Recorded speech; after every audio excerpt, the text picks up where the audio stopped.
আমাদেরকে হাত পা বাঁধে কাছে গিয়ে হোল্ড ভাঙার চেষ্টা করে। চিল্লাচিল্লি করছি, তারপরে ওরা বের হয়ে আশপাশে যখন লোক জড়ছে তখন ওরা বের হয়ে চলে গেছে।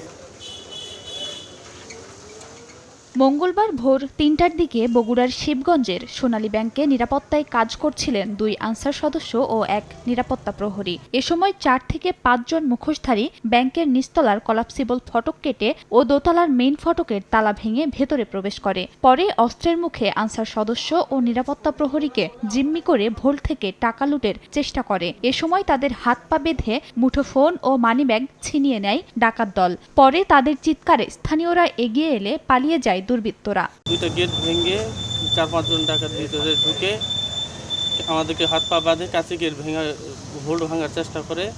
নগদে 500 টাকা বা তার বেশি পেমেন্টে পেতে পারেন ঢাকায় জমিসহ 20 কোটি টাকার পুরস্কার।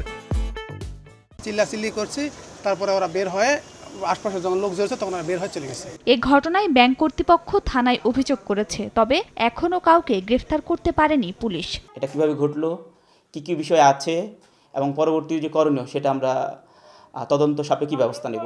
এর আগে ২৭ জানুয়ারি বগুড়া সদরের এনআরবিসি ব্যাংকের পল্লীমঙ্গল উপশাখায় সিন্দুক কেটে প্রায় ১০ লাখ টাকা লুট করে ডাকাত দল। সময় সংবাদ, বগুড়া।